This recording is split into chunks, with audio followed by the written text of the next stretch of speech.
Lucas 7, versículo 36 ao 50.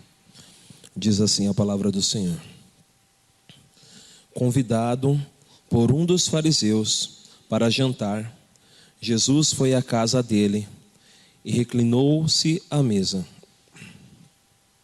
Ao saber que Jesus estava comendo na casa do fariseu, certa mulher daquela cidade, uma pecadora, trouxe um frasco de alabastro com perfume e se colocou atrás de Jesus, a seus pés. Chorando, começou a molhar-lhe os pés com suas lágrimas. Depois os enxugou com seus cabelos, beijou-os e os ungiu com perfume. Ao ver isso, o fariseu que o havia convidado disse a si mesmo: se este homem fosse profeta, saberia quem nele está tocando e que tipo de mulher ela é, uma pecadora. Então lhe disse Jesus: Simão, tenho algo a lhe dizer. Dize-me, mestre, disse ele. 2 homens deviam a certo credor. Um lhe devia 500 denários e o outro 50. Nenhum dos dois tinha como lhe pagar. Por isso perdoou a dívida de ambos. Qual deles amará mais? Simão respondeu: suponho que aquele a quem foi perdoado a dívida maior. Você julgou bem, disse Jesus. Em seguida virou-se para a mulher e disse a Simão: vê esta mulher? Entrei em sua casa, mas você não me deu água para lavar os pés. Ela, porém, molhou os meus pés com suas lágrimas e os enxugou com seus cabelos. Você não me saudou com um beijo, mas essa mulher, desde que entrei aqui, não parou de beijar os meus pés. Você não ungiu minha cabeça com óleo, mas ela derramou perfume nos meus pés. Portanto, eu lhe digo, os muitos pecados dela foram perdoados, pois ela amou muito, mas aquele a quem pouco foi perdoado, pouco ama. Então Jesus disse a ela: seus pecados estão perdoados. Os outros convidados começaram a perguntar: quem é este que até perdoa pecados? Jesus disse à mulher: sua fé a salvou, vá em paz. Rei dos reis, soberano Senhor, Deus magnífico, nós estamos diante da tua palavra. E Deus, nós agora pedimos, Senhor, fala conosco. Fala conosco, ó Pai querido, nos ensina, ó Pai querido, em cada momento da tua palavra agora. Que possamos ser guiados, direcionados por ti, ó Pai querido, que o som da tua voz, ó Pai querido, possa me guiar agora neste momento, para que o teu reino, ó Pai querido, seja manifesto neste lugar, e para que o teu poder, ó Pai querido, transforme as nossas vidas. É em teu nome santo que eu oro e agradeço. Amém e amém.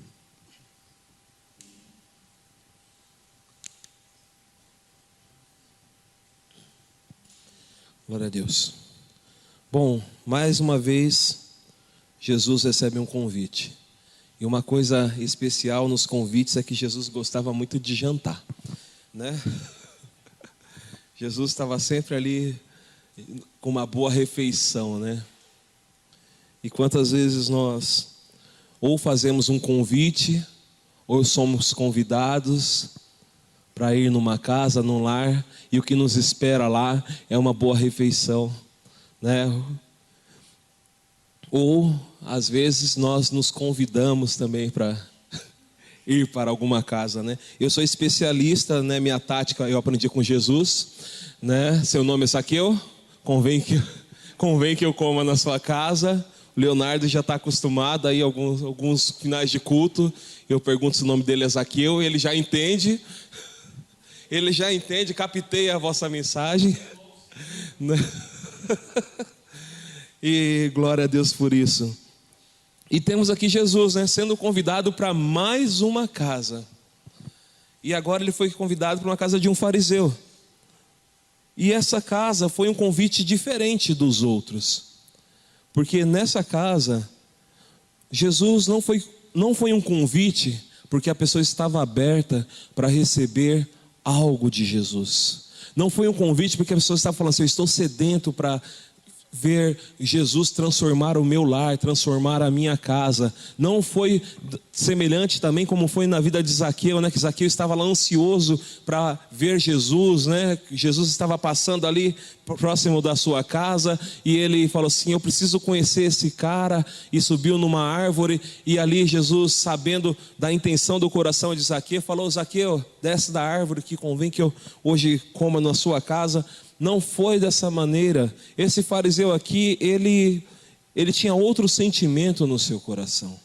O sentimento dele era de confrontar e ver se de fato Jesus era tudo isso mesmo que ele estava ouvindo e que as pessoas estavam vendo. O desejo dele era falar: hoje eu desmascaro esse cara. E ele levou Jesus para a sua casa. E nesse jantar, né, a Bíblia aqui nos diz, né, que tinha mais pessoas neste lugar. Existiam mais pessoas. E todas essas pessoas foram convidadas. Mas existia uma pessoa ali que se achegou naquele lugar que não foi convidada. Existia uma pessoa ali que não fazia parte do convite do fariseu, não fazia parte do convite de ninguém. Ninguém passou lá na casa dela e falou: olha, vai ter um jantar lá, quer ir comigo, né? Porque quantas pessoas já não convidou, fez uma festa de aniversário e você contou: olha, vai vir 30 pessoas. Aí chega lá, 32, 33, 34, 35, 36, 47. Da onde surgiu esse número, né? É porque dizem que convidado não convida, né? Mas às vezes o convidado acaba convidando. Mas não, essa mulher, ela não foi convidada por ninguém, né? Ela se achegou, ela ouviu falar que Jesus estava na casa de um certo homem e foi para lá. E Jesus estava à mesa, né? Vamos dar atenção um pouco aqui. Jesus estava à mesa com aquele homem que provavelmente estava ali sondando Jesus, estava conversando, né? Enquanto Jesus estava naquela refeição, eles estavam conversando e ele estava tentando ali sondar a Cristo. E muito provavelmente os fariseus, eles eram muito rigorosos em observar a lei, né? Não vou dizer que eles cumpriam ela de forma categórica, porque o próprio Cristo disse várias vezes que os fariseus, eles eram hipócritas, né? Eles observavam a lei e usavam ela como jugo sobre a vida do povo, mas eles mesmos não cumpriam as leis, a lei de Moisés, né? Uma vez, eu já falei isso no outro culto, né? Quando uma das leis de Moisés é que eles deviam cuidar dos seus pais, né? Então eles falavam que davam a oferta no templo e por isso eles não poderiam cuidar dos seus pais. Eles estavam livres dessa obrigação e eles usavam isso, era uma tradição religiosa, e eles usavam essa tradição como argumento. Mas em nenhum momento Deus disse que uma tradição religiosa ela poderia burlar aquilo que ele tinha decretado como lei, na lei de Moisés. Então, eles eram religiosos ao extremo e viviam também da tradição. E muito provavelmente ele estava ali abordando Jesus acerca da tradição. E Jesus estava à mesa com este homem. E chega esta mulher.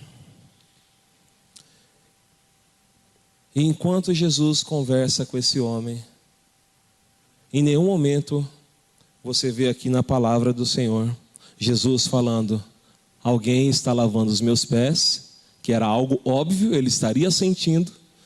Alguém abriu um frasco de perfume e está derramando sobre os meus pés. Em nenhum momento você vê isso.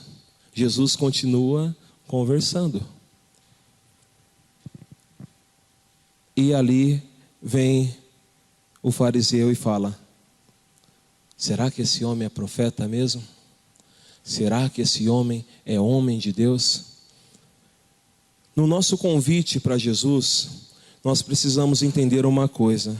Primeiro, qual é a nossa intenção quando nós convidamos Jesus para habitar em nossa vida?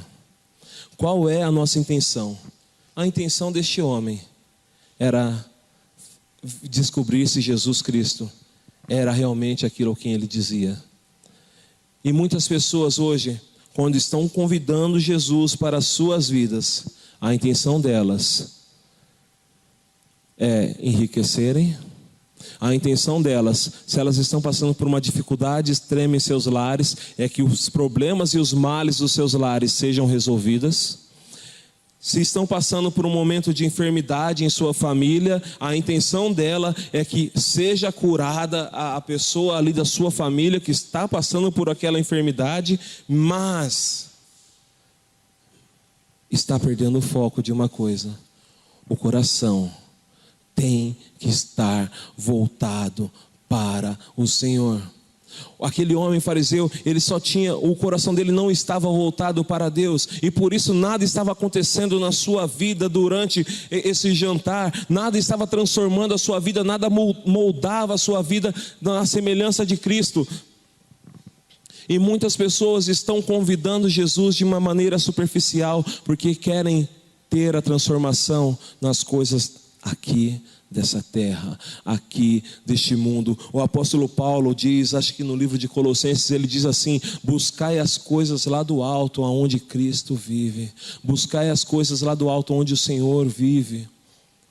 E muitas pessoas ainda estão buscando Cristo, querendo resolver os seus problemas aqui, enquanto aqui tudo é passageiro, transitório. Hoje você está passando por uma dificuldade, amanhã essa dificuldade já não é nem seu problema maior, e você já resolveu ela e já está vivendo outro momento em sua vida. Mas as pessoas estão buscando, a intenção em encontrar Cristo é resolver problemas momentâneos.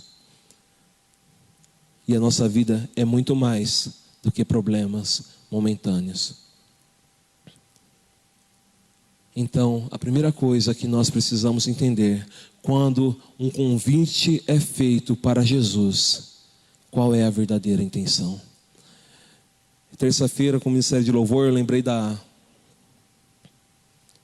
peça, né, de teatro que foi feito no primeiro louvorzão, e o versículo base era, né, esse povo me honra com os lábios, mas o seu coração está longe de mim.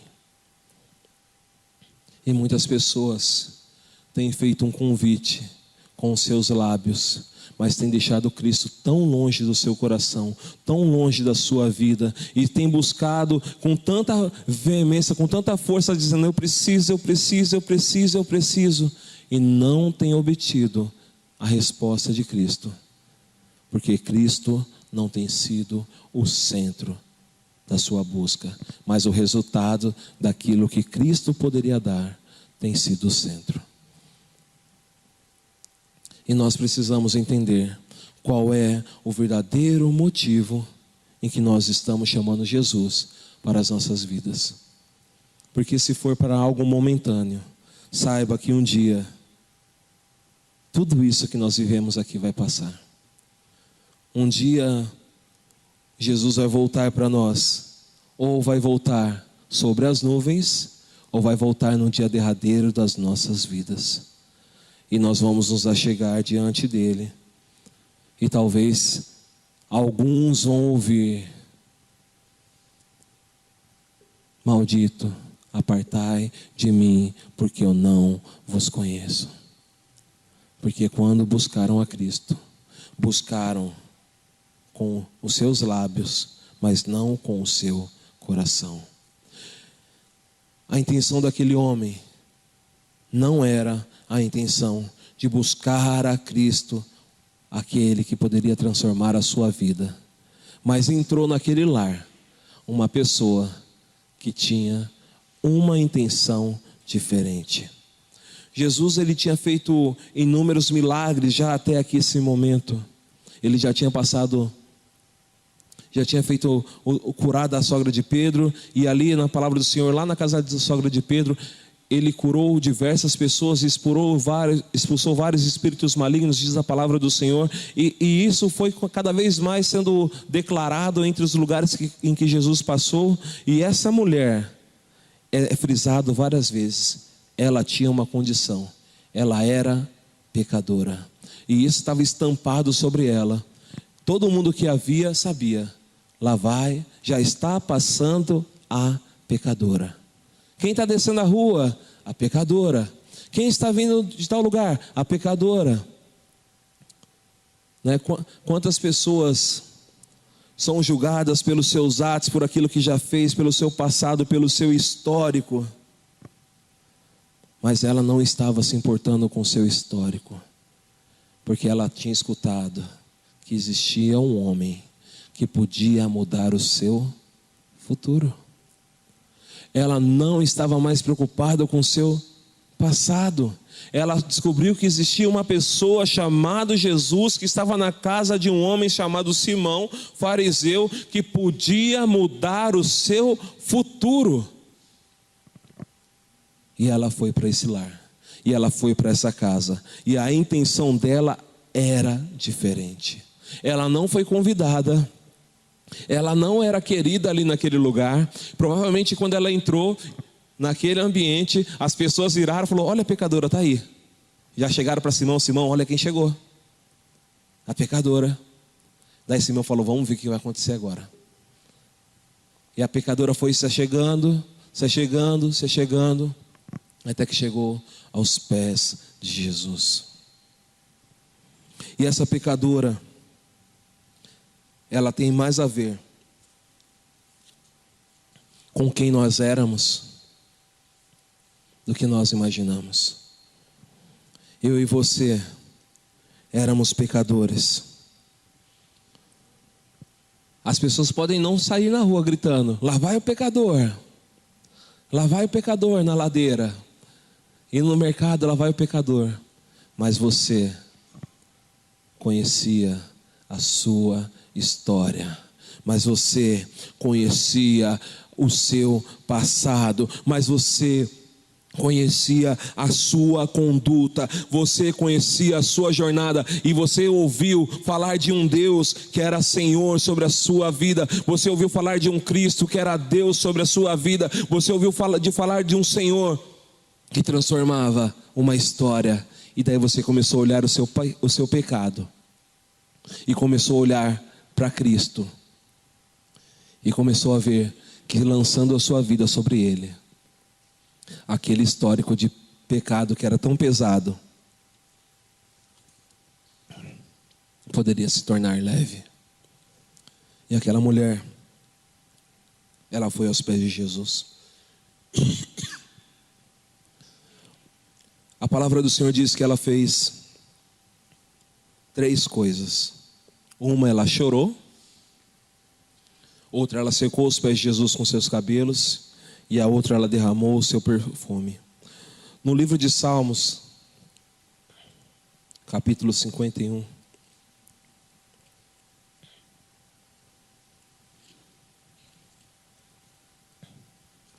no versículo 17, diz assim: os sacrifícios que agradam a Deus são um espírito quebrantado e um coração quebrantado e contrito. Ó Deus, não desprezarás. Aquela mulher, ela se viu no mesmo perfil em que se encontrou Davi. Davi, quando ele pecou, ele se encontrou diante de Deus amargurado, né? Só que Davi, ele demorou um pouquinho, né? Ele teve que chegar lá ao profeta Natan. Eu ia falar Naamã, olha só, errar totalmente o contexto. Teve que esperar o profeta Natan chegar e contar uma parábola para ele. E falar assim, e depois de contar essa parábola, e Davi ficar bravo, e falar assim: não, tem que matar esse homem. E daí Natan fala assim: esse homem é você. E ali Davi se encontrou de frente a frente com o seu pecado. Ele se encontrou ali de frente a frente com o seu pecado, e por causa desse pecado, ele se quebrantou diante do Senhor. E o seu clamor fez compor esse Salmo 51. E ele disse: Senhor, por favor, não retires de mim o seu Espírito. Não retires de mim o seu Espírito. Davi estava ali, ele dizia, né? Ó Senhor, eu posso sofrer qualquer consequência por causa do meu pecado, mas que a tua presença não saia de mim, que eu não perca o meu relacionamento contigo.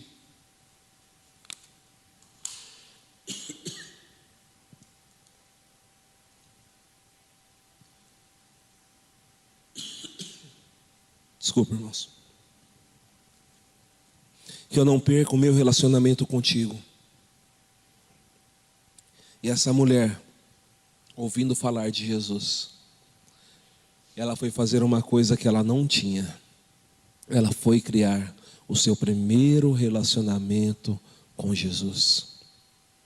Ela foi lá aos pés de Jesus com o coração quebrantado e contrito. Ela demonstrou ali o seu arrependimento aos pés de Jesus. Ela gerou ali com seu sincero coração arrependimento, e aquele arrependimento gerou uma adoração.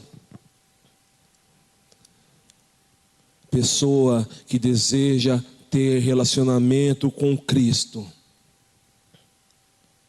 ela se arrepende das suas obras, para que tenha o seu fardo aliviado. E ao se arrepender, ela passa a ter um relacionamento sincero com Deus. E aquela mulher ali naquele relacionamento, ela estava prestando uma adoração verdadeira e sincera aos pés de Jesus. E eu e você precisamos entender que Cristo Jesus está na casa, e que Ele necessita ser adorado, que é necessário nos achegarmos e nos prostrarmos diante dEle, que é necessário nos achegarmos e derramar as nossas lágrimas diante dEle, que é necessário nos prostrarmos e dizer: Senhor, Tu és tudo que eu preciso.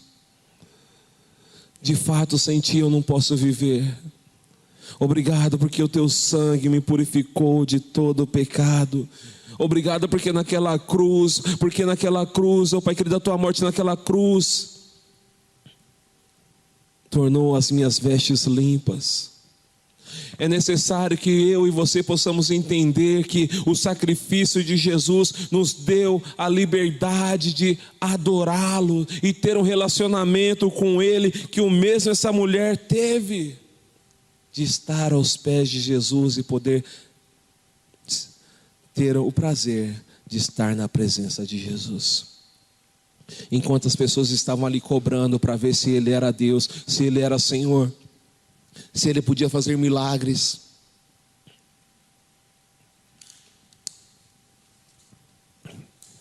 ela estava ali, apenas se quebrantando.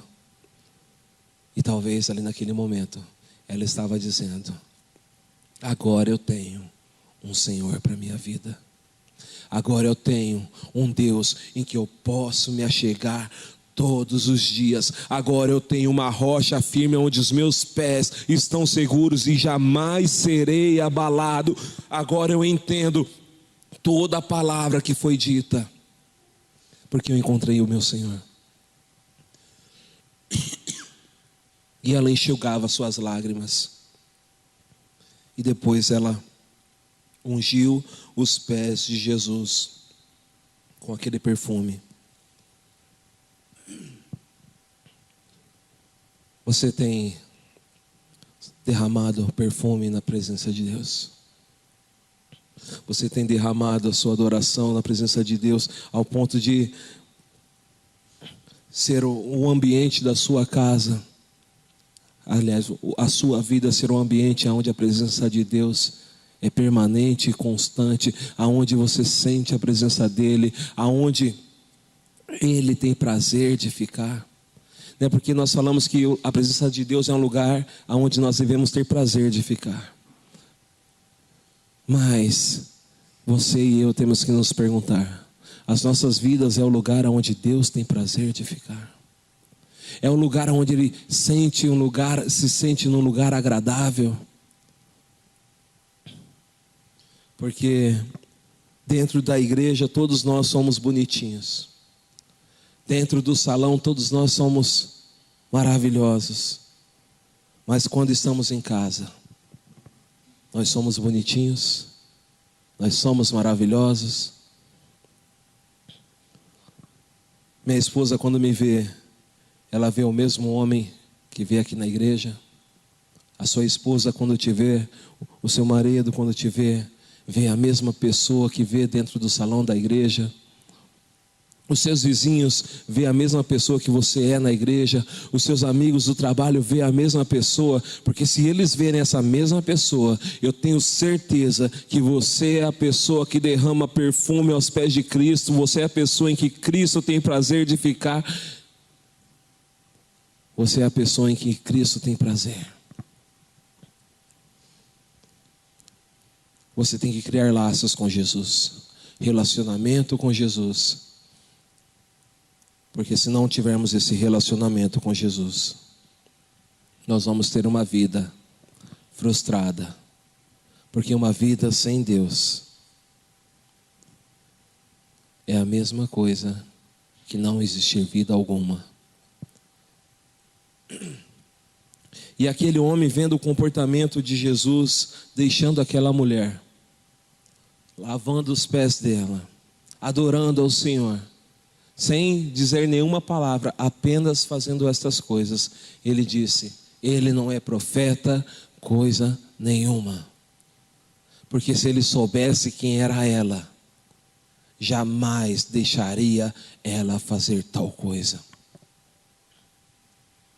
Jesus conhecia ela e conhecia ele. E Jesus sabia que ali diante dele havia um coração que estava prostrado diante dele, dizendo: eu sou pecadora, purifica-me, perdoa-me, muda a minha história.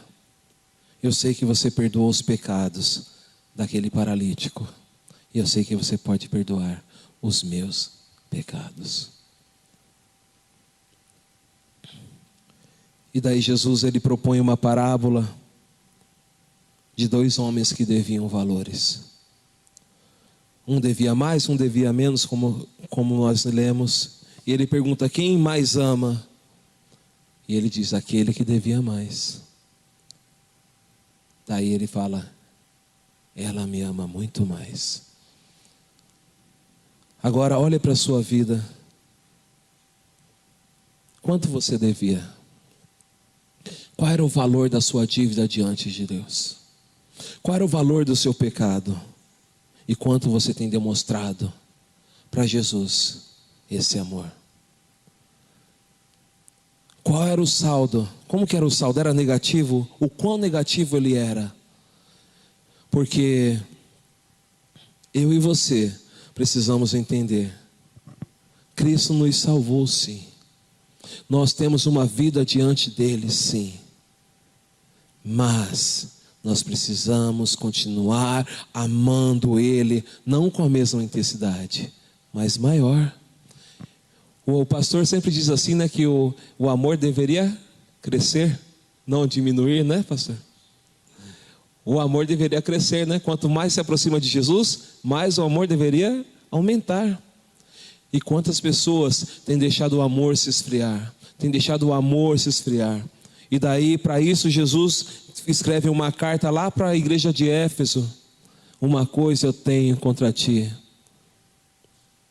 você deixou o seu primeiro amor. Você devia ter continuado me amando. Você deveria ter permanecido na mesma busca e aumentado a intensidade. Mas você foi regredindo. E isso prova o quanto você foi perdoado. O quanto você entendeu que foi perdoado. O quanto você entendeu que Cristo transformou a sua vida. Eu e você precisamos entender uma coisa. Cristo nos perdoou. Ele nos transformou. Ele nos restaurou. Ele mudou a nossa história. Para sempre, para a eternidade. Já não existe mais nada em você que possa te condenar ao inferno, quando Cristo Jesus transformou a sua história e transformou a sua vida. Então você tem que entender de fato que você deve amar a Cristo acima de todas as coisas. O Senhor Jesus diz: aquele que ama mais o seu pai do que a mim vai perder a vida. Aquele que amar mais a sua esposa do que a mim vai perder a sua vida. Aquele que amar mais o seu filho do que a mim vai perder a sua vida. Você tem que entender que Cristo, Ele sempre tem que vir em primeiro lugar.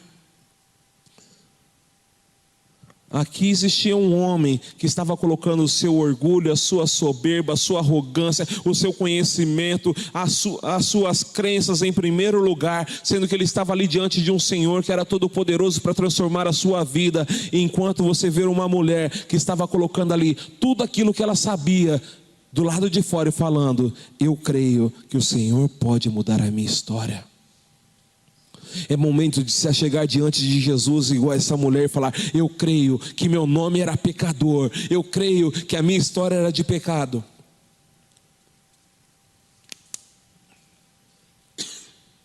mas aquele que não conheceu o pecado se fez pecado por mim, para que hoje eu pudesse viver a vida dele. Eu creio que era pecador, mas ele me transportou do império das trevas para o reino do seu Filho amado. Ele me transportou das trevas para a sua maravilhosa luz. Você tem que entender que hoje você é filho de Deus e tem que se portar como tal, amando o Senhor teu Deus acima de todas as coisas.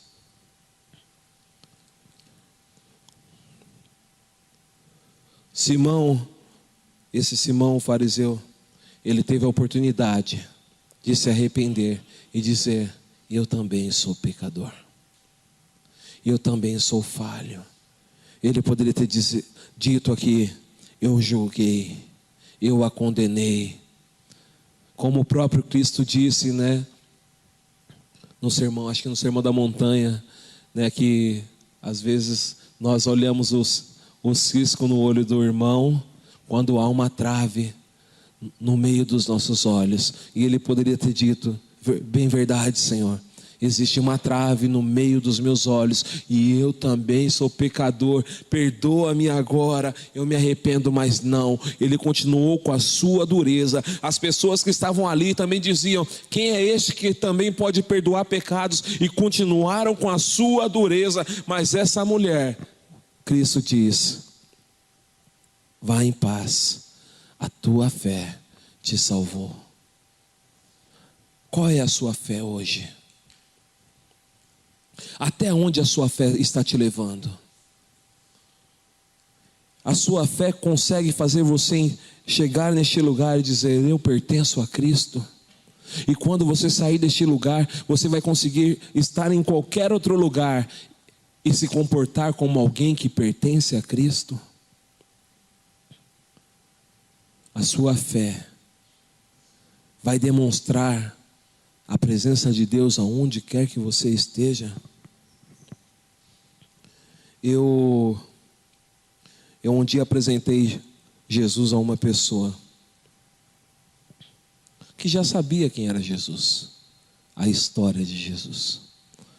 E no final da conversa, eu disse bem assim: se você continuar a sua vida dessa forma, você vai para o inferno.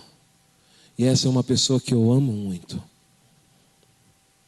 E ela simplesmente disse assim para mim. Eu disse: você quer aceitar Jesus? E ela disse: não. Isso entristeceu muito o meu coração. Mas eu fiz a minha parte.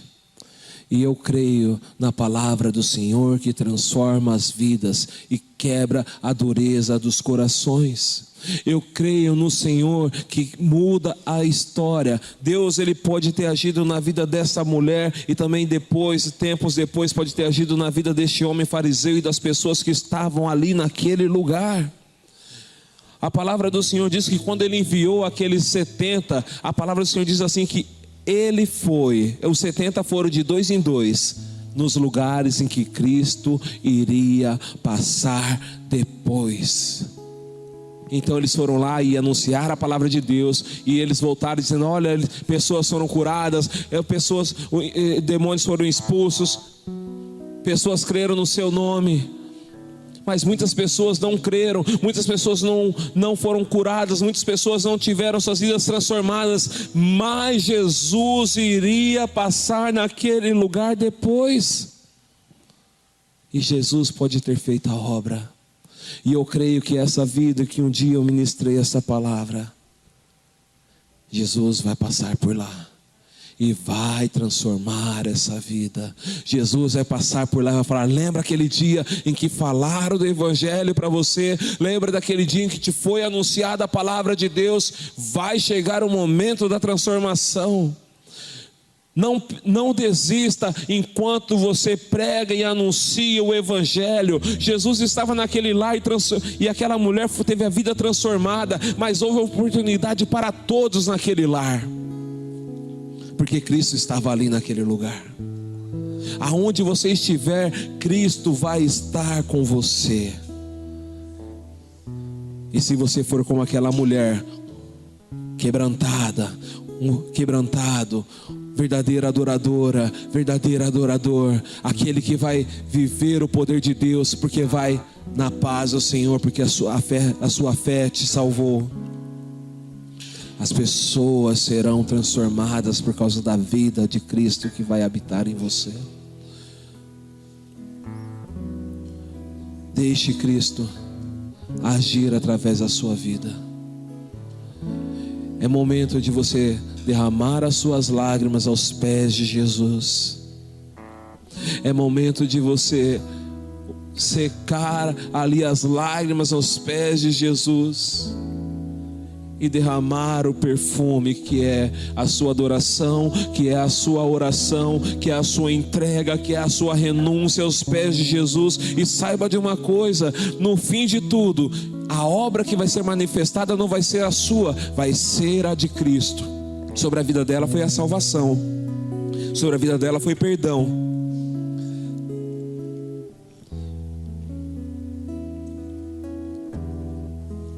Sobre a sua vida é salvação, é perdão, transformação no relacionamento da sua família, vidas que se chegarão a Cristo através da sua vida. No seu trabalho, vidas que conhecerão a Cristo. Seus vizinhos que falarão: está diferente, mudou. Cristo reina, Cristo vive. Mas eu e você precisamos nos derramar diante dele. Eu e você precisamos nos derramar diante dele. Cristo está neste lugar. Se derrame aos pés de Jesus. Aleluia. Rei dos reis.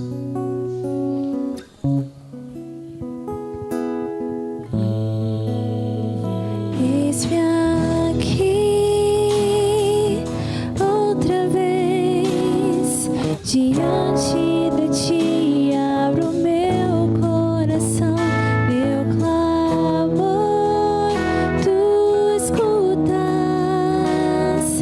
e fazes cair as barreiras em mim. És fiel, Senhor, e dizes palavras de amor, esperança sem fim. Ao sentir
reis, Senhor dos senhores. Digno de glória tu és, Deus Todo-Poderoso. E nós te amamos e declaramos o teu poder, ó Pai querido, neste momento. Sabemos, Deus, que só tu reinas, só tu és Senhor. E nos entregamos diante de ti. Nos derramamos diante do teu altar. Deus Todo-Poderoso, nos prostramos diante da tua presença e declaramos, ó Pai querido, que não há outro Deus além de ti. E nos entregamos. Eu venho me derramar, dizer que te amo, me derramar, dizer que preciso, me derramar, dizer que sou grato, me derramar, dizer que és formoso, me derramar, dizer que te amo, me derramar, dizer que preciso, me derramar, dizer que sou grato, me derramar, dizer que és formoso.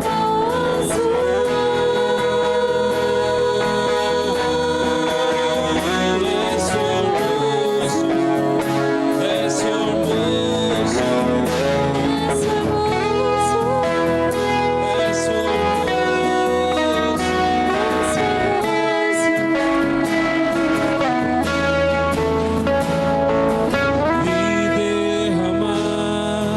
Dizer que te amo, me derramar, dizer que preciso, me derramar, dizer que sou grato, me derramar, dizer que és formoso.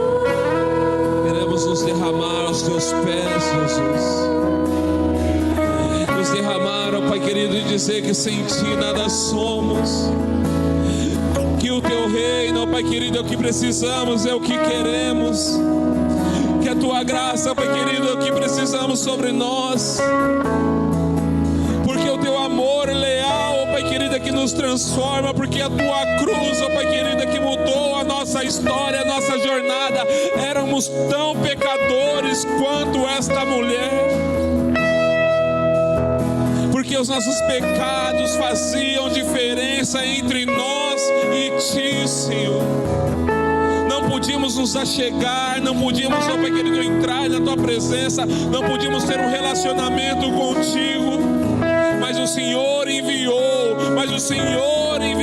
o seu Filho, mas o Senhor enviou o seu Filho. Mas Deus prova o seu amor para conosco pelo simples fato de ter enviado Cristo para morrer por nós naquela cruz, sendo nós ainda pecadores.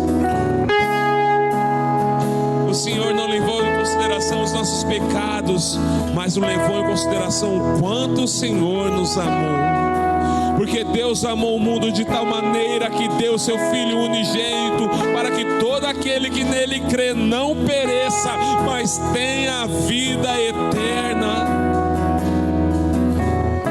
E a tua palavra diz que todos quanto o receberam, foi-lhes dado o direito de serem chamados filhos de Deus. Aqueles que não nasceram da carne nem do sangue, mas nasceram do Espírito de Deus, mas nasceram de próprio Deus, mas nasceram da presença do Senhor. Ah, Rei dos Reis, soberano Senhor, quanto amor o Senhor nos amou, com quanta bondade o Senhor nos atraiu. E só de ouvir o teu nome nós nos achegamos a ti, nos prostramos e nos rendemos e declaramos que as nossas vidas são tuas, que os nossos corações são teus, e não vamos nos desviar e não vamos nos distanciar, porque a partir deste momento, como aquela mulher, nós sabemos que a nossa fé em Ti nos salvou, que a nossa fé em Ti transformou a nossa história, que a nossa fé em Ti vai nos levar a novos lugares, a novas alturas, para que novas pessoas possam conhecer o Teu nome, para que outras pessoas possam viver o Teu evangelho, para que outras pessoas possam encontrar o Senhor. Porque o Senhor disse em Tua palavra que ainda existia um povo, ainda existiam ovelhas que não fazia parte daquele aprisco, e que o Senhor iria resgatar, e nós somos parte dele. E ainda existem mais ovelhas, ainda existem mais ovelhas. Então usa-nos, Senhor, usa-nos, Senhor, usa-nos, Senhor, ó Pai querido, porque eu creio que aquela mulher saiu anunciando: eu estava cheia de pecados, estava com um fardo tão pesado sobre minha vida, todos me conheciam como pecadora, mas eu saí dali justificada, transformada. Você hoje vai sair daqui sem o seu fardo, você vai sair daqui sem o histórico do passado, e vai sair daqui com a certeza de um futuro, onde Cristo em vós é a esperança da glória para todos sempre. Aleluia, Rei dos Reis, soberano Senhor.